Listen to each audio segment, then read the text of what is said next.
السلام علیکم ورحمۃ اللہ وبرکاتہ۔ خواتین و حضرات، میں قاری حامد پیا وظیفہ Q H P T V channel YouTube سے آپ سے مخاطب ہوں۔ آپ مجھے Facebook, TikTok, Instagram پر بھی دیکھتے ہیں۔ ہمارا مشن ہے کہ مسلمان بھائی اور بہنوں کو شرکیہ کلام سے بچانا اور قرآن پڑھانا۔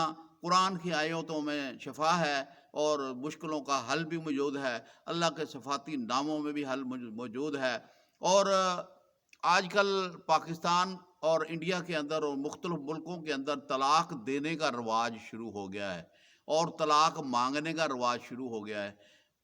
کوئی بندہ جو ہے وہ جذبات میں آ کر طلاق دے دیتا ہے اور عورت غصے میں آ کر طلاق مانگ لیتی ہے۔ یہ سلسلہ بڑا چلا ہوا ہے اور اس سلسلے میں خاندان کے خاندان دکھ تکلیف اور پریشانی میں مبتلا ہو جاتے ہیں، نفسیاتی بیماریاں پیدا ہو جاتی ہیں اور طرح طرح کی بیماریاں اور شیطانی قوتیں انسان کو اپنی دبوچ میں لے لیتی ہے۔ ہمارے میں کمی یہ ہے کہ ہم اللہ کا ذکر نہیں کرتے، اللہ کی پناہ میں نہیں آتے۔ اگر ہم اللہ کا ذکر کر کے اللہ کی پناہ میں آ جائیں تو کبھی جھگڑے نہ ہو، کیونکہ شیاطینوں کا سب سے بڑا کارنامہ میاں بیوی کے دلوں میں نفرت پیدا کر کے طلاقیں کرانی ہے۔ اسی طریقے سے دنیا کے اندر جتنی بھی لڑائی جھگڑے ہوتے ہیں شیطانی حربے ہیں، اور انسان مسلمان عبادت سے غافل ہوتا جا رہا ہے اور شیطانی قوتیں ان کو اپنی لپیٹ میں لے رہی ہیں۔ خواتین و حضرات، ایک خاتون شادی کے بعد طلاق لے کر دوسری شادی کرنا چاہتی تھی۔ طلاق کا سن کر سب گھر والے پریشان تھے، کچھ سمجھ نہیں آ رہا تھا کہ کیا کیا جائے۔ صلح کروانے کی کوشش کی گئی مگر بات نہ بنی تو خاوند نے میرے ساتھ رابطہ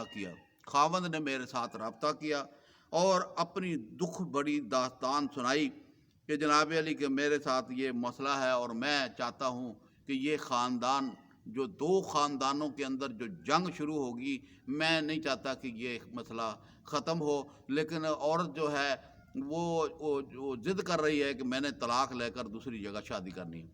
تو یہ سلسلہ کیونکہ عام ہوتا جا رہا ہے، طلاقیں ہو رہی ہیں، دوسری شادیاں ہو رہی ہیں، اور پہلی شادی کرنے والی عورتیں گھر میں موجود بیٹھی بوڑھی ہو رہی ہیں، اور یہ شادی شدہ عورتیں دیکھو طلاقیں لے کر دوسری شادی کے چکر میں پڑ جاتی ہیں۔ ارے بھائی، پہلے خامد کے ساتھ جو مزاجی خدا تھا اس کے ساتھ تو آپ زندگی نہیں گزار سکی، تھوڑی سی اس کی جو بات برداشت نہیں کرتی۔ جب دوسرے خامد کریں گی تو وہ جب آپ کا دکھ نکالے گا تو کہے کہ وہ بندہ یہ نہیں کہے گا آپ کو کہ پہلے خامد کو چھوڑ کر جو آئی ہو تو لازمی تمہارے اندر کوئی نقص تھا۔ سمجھ جاؤ، عقل کرو، ہوش کرو، اصلاح کرنے کی کوشش کرو، دوستوں، رشتہ داروں، عزیزوں کو بیچ میں ڈال کر جو خامیاں ہیں وہ ختم کرو، کامیابی ہو جائے گی۔ لیکن ہمارے بھائی نے کیونکہ ہم سے رابطہ کیا تھا، ہم نے اسے ایک وظیفہ بتایا کہ آپ نے یہ وظیفہ پڑھنا ہے، اور بہت ہی قیمتی وظیفہ اور اپر کلاس کا وظیفہ تھا۔ تو ہم نے جو فوری طور پر اس طلاق کو رکوانے کے لیے ایک وظائف اس کو بتایا، جو اس شخص نے مجھے فون کر کے بتایا کہ میں نے 15 دن اس وظیفے کو پڑھا ہے، اور پڑھنے کے بعد جو ہے کہ بیوی کے دل میں جو غصہ تھا نا وہ ختم ہو گیا، اور وہ تڑپنے لگ پڑی، بھاگنے لگ پڑی، میں آ رہی ہوں اور مجھ سے غلطیاں ہو گئی، مجھے معاف کر دو۔ تو وظیفوں کے اندر بڑی قوت ہوتی ہے۔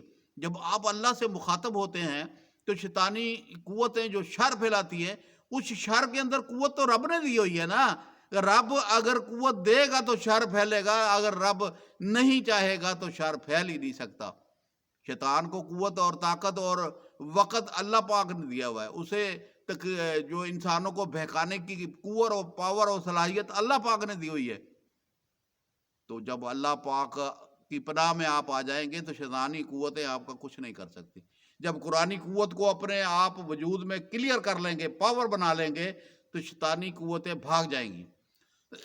تو میں نے اس شخص کو وظیفہ پڑھا بتایا، اور بہت زبردست وظیفہ ہے، وہ آپ کی بھی نظر کر رہا ہوں، کیونکہ آپ بھی شاید کسی مسئلے میں یا آپ کا عزیز کو رشتہ دار اس مسئلے میں پھنسا ہو، تو آپ نے ہمارے چینل سے ویڈیو لینی ہے اور اسے تقسیم کر دینا ہے، تاکہ زیادہ سے زیادہ مسلمان بھائی اور بہنیں وظیفے کو پڑھیں، اور اللہ پاک کے کرم سے جناب علی دیکھیں گے کہ چند دنوں کے اندر جو ہے کہ وہ صلح نامہ ہو جائے گا، اور جناب علی کی اس کی بہت بڑی نیکی ہیں۔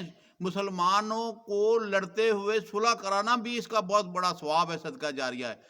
تو آؤ مل کر اس مسئلے کو حل کریں اور ہم پوری دنیا کے مسلمان مردوں اور عورتوں تک اپنی آواز پہنچا دیں۔ جب میں آپ تک پہنچا رہا ہوں تو آپ کا دل اگر مانے ثواب کی نیت سے تو آپ اس کو شیئر کر کے اور جناب علی کے دوستوں احبابوں کو اپنے پاس بھیج دیں۔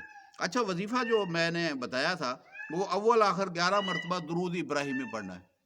اول آخر 11 مرتبہ درود ابراہیمی پڑھنا ہے، اور جناب علی یہ ہے درمیان میں جناب علی بسم اللہ الرحمن الرحیم، اللہ تعلوا علی واتونی مسلمین۔ یہ سورت نمل کی آیت ہے، سورت نمل کی آیت ہے 30 اور 31۔ اس کے اندر یہ چیز، یہ آیت جو ہے نا، یہ چھوٹا سا ٹکڑا یہ بڑا قیمتی ہے۔ یہ وہ آیت ہے جس کو پڑھ کر سلیمان علیہ السلام کی طرف سے جناب علی یہ خط لکھا گیا اور بلقیس کو بلایا گیا جناب علی، انہو من سلیمان و انہو بسم اللہ الرحمن الرحیم۔ یہ وہ خط تھا، اللہ تعلوا الی واتونی من المسلمین۔ یہ انہوں نے خط لکھا تھا، لیکن ہم نے جب اس کے تجربات کیے تو ہم نے مختلف طریقوں سے جب تجربات کیے تو ہمیں کامیابی نظر آئی۔ تو ہم نے جس جگہ پر جس قرآنی ٹکڑے کو ہم نے جناب علی کے پکڑا اور اس کو تجربات کیے تو اس نے ایک ایسا کرنٹ دیا، وظیفے نے ایک ایسا کرنٹ دیا اور کامیابی ہوئی کہ وہ خط سلیمان کی طرف سے ہے، اور وہ یہ ہے، اللہ کے نام سے شروع کرتا ہوں جو بے حد مہربان نہایت رحم والا ہے۔ میرے سامنے تکبر نہ کرو اور میرے پاس متی ہو کر چلی آؤ۔ یہ سلیمان علیہ السلام کا جو خط ہے قرآن کے اندر لکھا ہوا ہے، اور اس کا ترجمہ آپ پڑھ کر دیکھ لیں کہ میرے سامنے تکبر نہ کرو اور میرے پاس متی ہو کر آ جاؤ۔ یہ قرآن کی آیت ہے، اللہ تعلوا الی واتونی من المسلمین۔ یہ اس آیت کا ترجمہ ہے۔